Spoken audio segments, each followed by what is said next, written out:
చాలా కమ్మగా ఉందండి. అచ్చు మా అమ్మ చేతి ముద్దలా ఉంది. మీ అమ్మ ఎలా ఉంది? పోయిన మనుషులు ఎలాగో తిరిగిరారు. కనీసం ఆ మమతలనే తిరిగొస్తే అంతే చాలు. ఇంతకీ ఎల్లుండి ఏం చేస్తున్నావు బాబు? ఏం చేయాలి? అదేంటి ఎల్లుండి ఏంటో మర్చిపోయావా? ఏముంది, ఈరోజు బుధవారం, ఎల్లుండి శుక్రవారం, అంతే కదా. వారం గురించి కాదు బాబు, ఆ రోజు గురించి అడుగుతున్నాను. ఆ రోజు మీ అమ్మ పుట్టినరోజు కదా. ఓ, మా అమ్మ పుట్టినరోజా? భలేవరా ఆంటీ, మా అమ్మ పుట్టినరోజు నాకెందుకు గుర్తుండదు? మీకు గుర్తుందో లేదో అని జస్ట్ చిన్న టెస్ట్ పెట్టాను అంతే. నేనెలా మర్చిపోతానయ్యా? సౌమ్య పుట్టే వరకు మీ అమ్మే నా బిడ్డ. నేనే స్నానం చేయించి జడలు వేసి అన్నం పెట్టేదాన్ని. మమ్మల్ని చూసిన వాళ్ళందరూ మీరు వదినా మరదళ్ళు కాదు, తల్లి కూతుళ్ళు అనేవారు. ప్రేమించిన వాడితో నాక్కూడా చెప్పకుండా మీ అమ్మ ఈ గడప దాటి వెళ్ళినా నేను మాత్రం మీ అమ్మని మర్చిపోలేదు బాబు.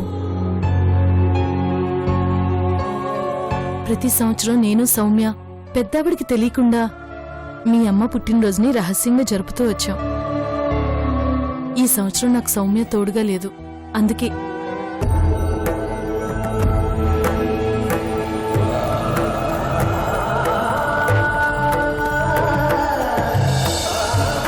ఇదిగో ఈ 500 తీసుకొని మీ అమ్మ పేరుతో ఎల్లుండో 10 మంది పేదలకి భోజనం పెట్టించినాయనా.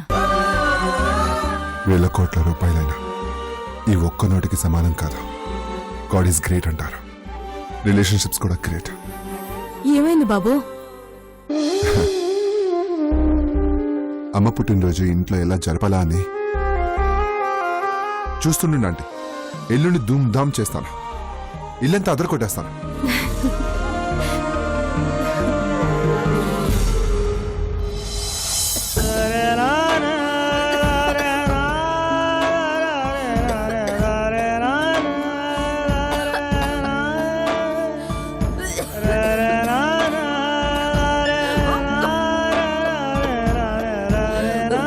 అమ్మా అమ్మా,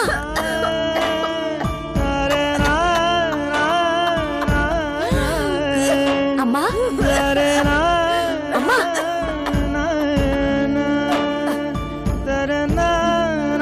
తాగండమ్మా.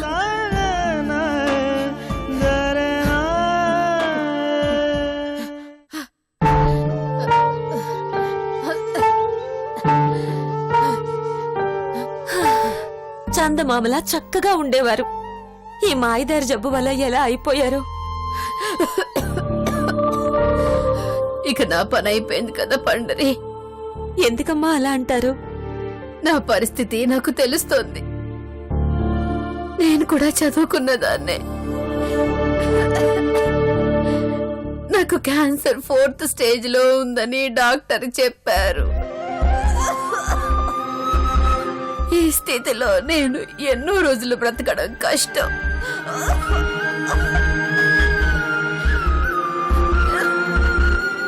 ఏ మందులు, ఏ డాక్టర్లు నన్ను బ్రతికించలేరు.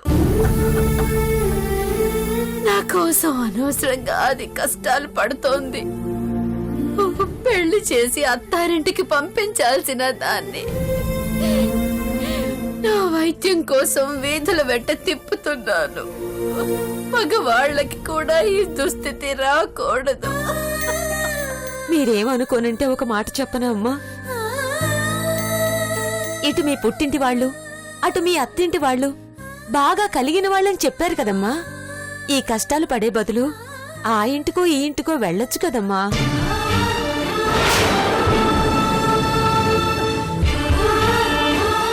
ఈ ఇంట్లో ఈ ప్రస్తావన తీసుకురావద్దని నీకెన్నిసార్లు చెప్పాను? నీ బాధ చూడలేక అంటున్నానమ్మా. అయినా అమ్మాయి గారి ఇంట్లో లేరు కదమ్మా. ఎట్టి పరిస్థితుల్లో అమ్మాయికి ఈ విషయాలు తెలియడానికి వీల్లేదు. దాచిపెట్టి ప్రయోజనం ఏముందమ్మా? బయట పెట్టుకుని మాత్రం ఏం సాధించానే?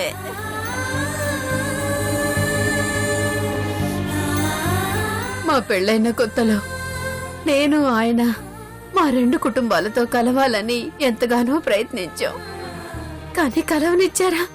లేదే, మా పరిస్థితి తెలుపుతూ ఎన్నో ఉత్తరాలు రాశాం, ఫోన్లు కూడా చేశాం, దేనికి స్పందించలేదు.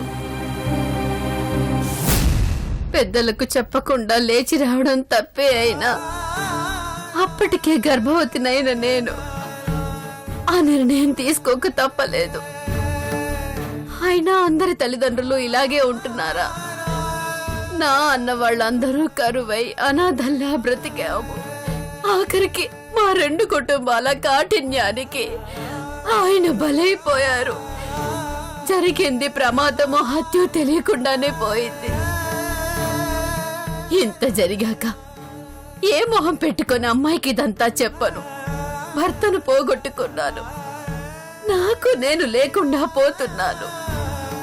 ఆ కుటుంబాల కాఠిన్యానికి ధాత్రిని కూడా బలి పెట్టాలా?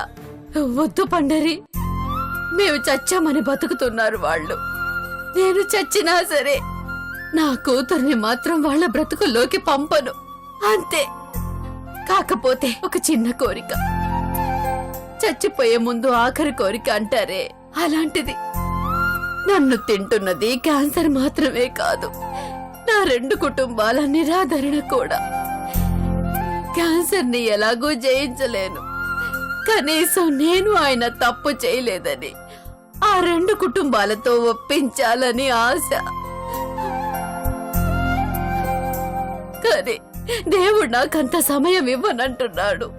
నన్ను బ్రతికించుకోవడానికి నేను పంచిన రక్త మాంసాలను ధారపోస్తున్న ధాత్రిని వదిలేసి వెళ్ళిపోతాను.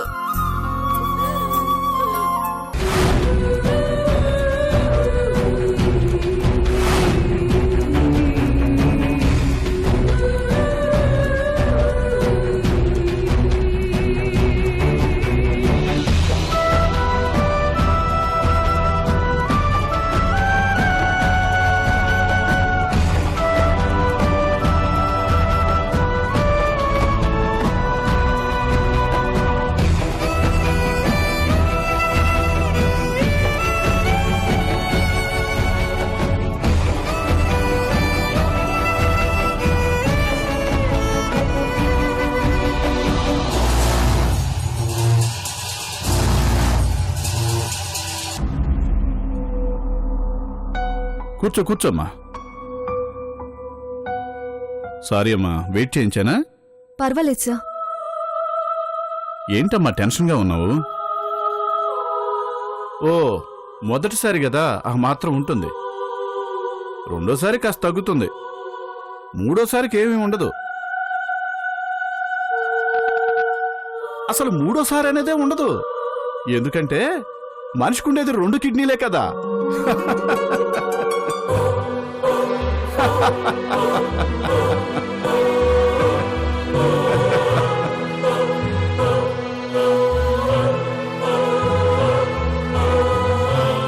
వీటిపైన నీ ఆటోగ్రాఫ్ కావాలమ్మా. ఎందుకు? ఆపరేషన్ ముందు ఇదో ఫార్మాలిటీ, నీకు నాకు ఏ ఇబ్బంది రాకుండా. ముందుక్క డబ్బు పెట్టండి, తర్వాత ఎక్కడ సంతకం పెట్టాలో పెడతాను. అసాధ్యురాల్లో ఉన్నావే, డబ్బులు ఇవ్వకుండా పారిపోతానా? అవతల పేషెంటు ప్రాణాపాయ స్థితిలో ఉన్నాడు. వెంటనే నీ కిడ్నీ తీసి వాడికి అమర్చకపోతే వికెట్ డౌను. ఇటు మా పరిస్థితి కూడా బాలేదు సార్. ట్రీట్మెంట్ చేయించాలి, డబ్బు వెంటనే కావాలి. నాకు తెలుసమ్మా, అందుకే కిడ్నీ ఇవ్వడానికి ఒప్పుకున్నావు. కానీ అక్కడ పేషెంట్ కండిషన్ సీరియస్ గా ఉంది. కిడ్నీ ఆపరేషన్ అయ్యాక నా కండిషన్ కూడా బాగుండదు కదా సార్. మా అమ్మని ఎవరు చూసుకుంటారు? డబ్బు లేక నేను లేకపోతే మా అమ్మ గతేం కావాలి? అందుకే ముందు మీరు డబ్బు ఇవ్వండి, దాన్ని మా అమ్మకు పంపి నేను ఆపరేషన్కి అటెండ్ అవుతాను, అంతే. పేషెంట్కు గట్టి కిడ్నీయే దొరికింది.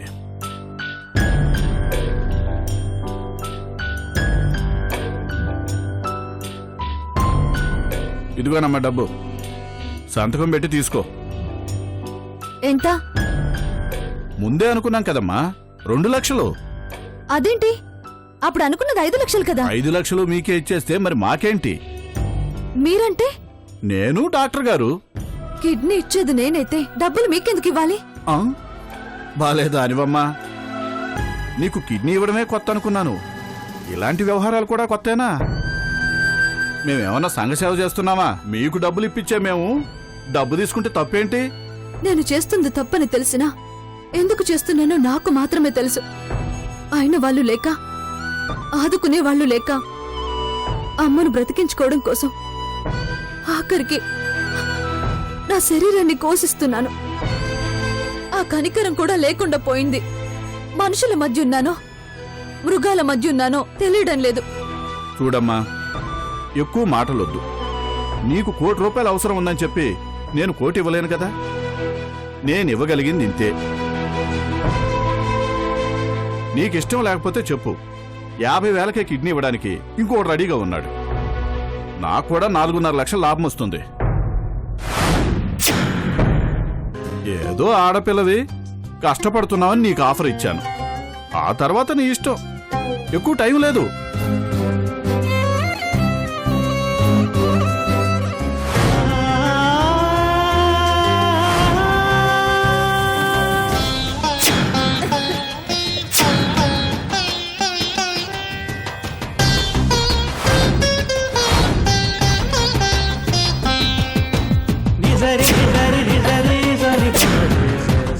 నా అవసరం చూసి కూడా వీడు నన్ను మోసం చేస్తున్నాడు. కానీ అమ్మను కాపాడుకోవడానికి నాకు వేరే దారి లేదు.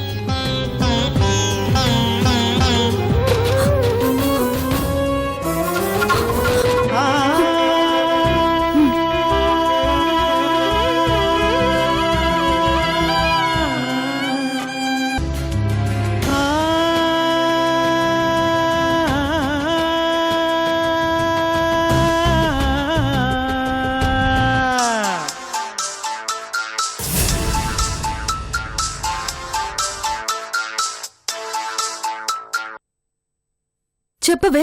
దాత్రి, నువ్వు అడిగిన 3 లక్షలు అతి కష్టం మీద అరేంజ్ చేశానే. కాకపోతే వడ్డీ కాస్త ఎక్కువ అడుగుతున్నాడే. పర్లేదా? ఎంతైనా పర్వాలేదే. Thank you very much.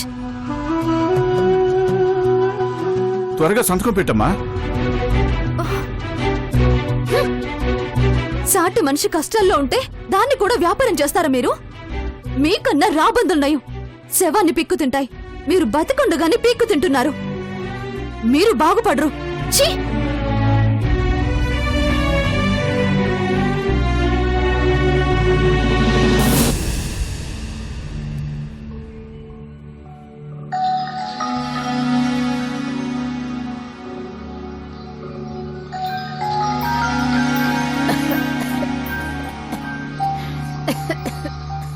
ఇచ్చిన మందులన్నీ కరెక్ట్ గా వాడుతున్నారమ్మా?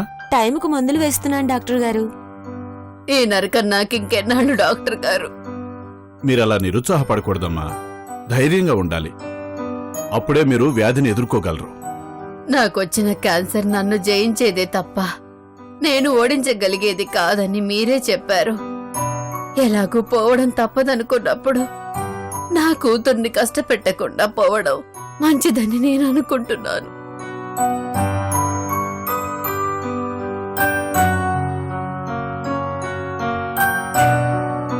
భలేదానివమ్మా. ధాత్రి పరాయిదా? నీ కన్న కూతురే కదా. కన్న తల్లి కోసం కష్టపడుతుంది.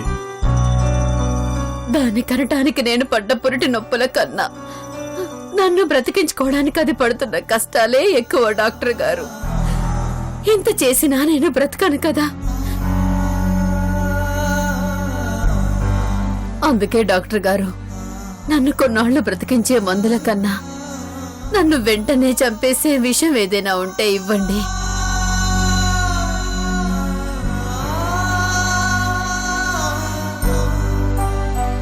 బ్రతికినన్నాళ్ళు నా కూతురికి ఏమీ చేయలేకపోయాను. కనీసం చచ్చిపోయినా దాని రెక్కల కష్టాన్ని మిగులుస్తాను. లేదమ్మా, మనం పుట్టింది చావడానికి కాదు, బ్రతకడానికి. మనిషి ఆశాజీవి అంటారు కదా. అందుకే వీలైనన్ని ఎక్కువ రోజులు బ్రతకడానికి మీరు ప్రయత్నం చేయాలి.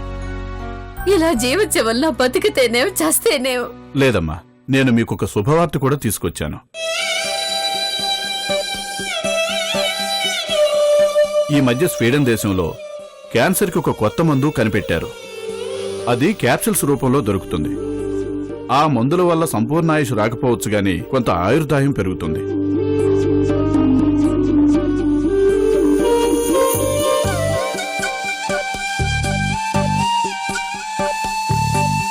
కాకపోతే ఆ మందులు కాస్త కాస్ట్లీ, ట్రీట్మెంట్ కూడా లక్షల్లో ఉంటుంది.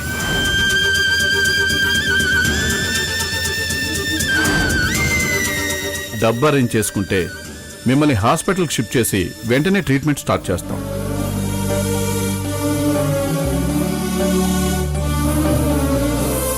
వీలైనంత త్వరగా డబ్బులు ఏర్పాటు చేసుకోండి. రోజులు గడిచే కొద్దీ రిస్క్ పెరుగుతుంది. ఇంకో మాట, మిమ్మల్ని బ్రతికించేవి మందులు మాత్రమే కాదు, మీ మనోధైర్యం కూడా. వస్తానమ్మా.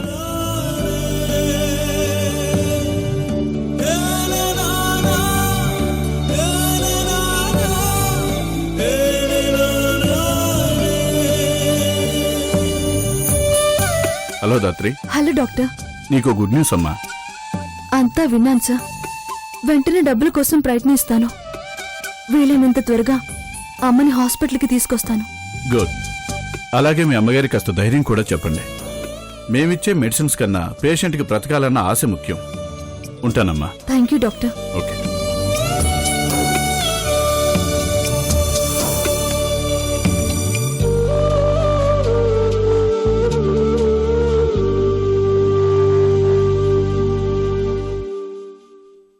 చూసారా అమ్మా, దేవుడు కరుణించాడు. మిమ్మల్ని బ్రతికించే మందులొచ్చాయంట. మరుగుజ్జు వాడికి ఉట్టిలో అన్నం పెడితే ఉపయోగం ఏముంది? అందుకోగలడా, ఆరగించగలడా? నా ఆయుష్ రోజుల్లో ఉంది. రాత్రి సంపాదన వందల్లో కూడా లేదు. నన్ను బ్రతికించడానికి ఇక లక్షలు ఎక్కడి నుంచి తీసుకొస్తుంది?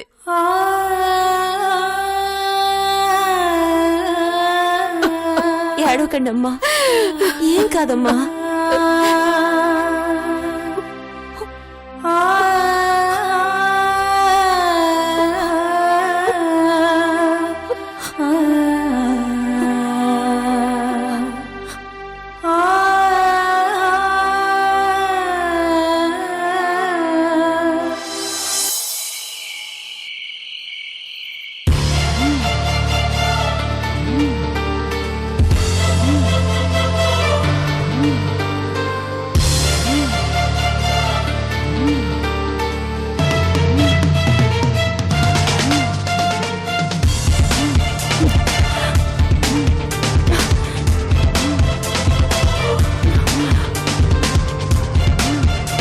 చిచి, ఇది ఇల్లు అనుకుంటున్నారో బార్ అనుకుంటున్నారో? వస్తమానం తాగుడే. అలాంటి మగాళ్ళతో ఏ ఆడది వేగదు. వాళ్ళతో నీకెందుకే? ఆ తాగుబోతులతో కలిసి 3 నెలలు వేగాల్సింది మనమే కదా. అంత కష్టమైతే ఇక్కడి నుంచి వెళ్ళిపోవచ్చు. ఇక్కడెవ్వరూ బతిమాలట్లేదు. పదక్క పోదాం. మనకి మాత్రం పౌరుషం లేదా ఏంటి? కదా, ఎక్కడికి పోతామే? నువ్వు సైలెంట్ గా ఉండు. పౌరుషం అనేది క్యారెక్టర్ ఉన్నోళ్ళకు ఉంటుంది, కిల్లర్స్ ఉండదు.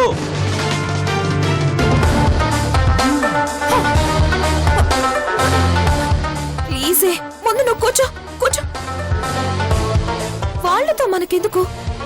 ఏంట్రా వాళ్ళతో సోది? ఎంతసేపు కామ్గా తాగాలి?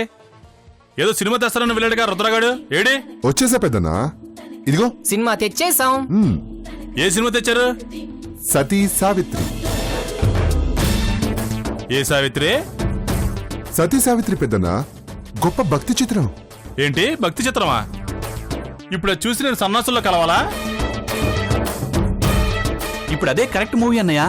రుద్ర మంచి సినిమానే తీసుకొచ్చాడు. ఏంటి మంచి? అలాంటి ఎవరు చూస్తారో?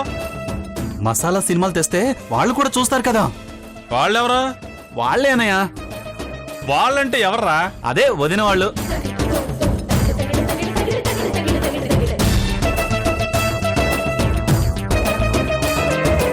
నాన్న సౌమ్యని వదినగా అంగీకరించాడనమాట. ఈ మాత్రం కోఆపరేషన్ ఉంటే చాలు, కుమ్మేయచ్చు.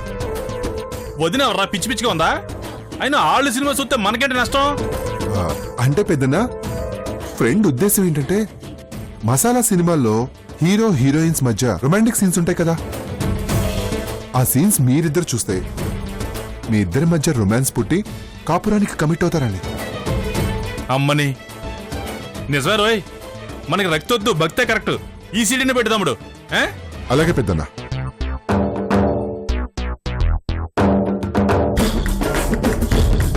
చూసావా, కింద వాళ్ళే మాట్లాడుతున్నారు? వాళ్ళు ఏదో ఒకటి మాట్లాడుకుంటారు, నువ్వెందుకే వింటావు? మనం చూడకూడదని సత్య సావిత్రి సినిమా తెచ్చుకొని చూస్తున్నారు. సతీ సావిత్రి సినిమా అంటే నాకు కూడా ఇష్టమే, చూద్దాము. ఎక్కడికి? వాళ్ళతో కలిసి కూర్చొని మరీ సినిమా చూస్తావా? అన్నయ్య వాళ్లకు కక్కుర్తి ఎక్కువ. ఈ సినిమాని కూడా వదలరు. ఖచ్చితంగా ఈ సినిమా చూడడానికి వస్తారు, మనతో సమానంగా కూర్చుంటారు. రే సంపు సార్. ఇక్కడ కూర్చోడానికి ఇది తప్ప మిగతా సోఫాలన్నీ తీసేరా. అలాగే సార్. దయ్యం దయ్యం ఎక్కడ? అది అక్కడ బయట.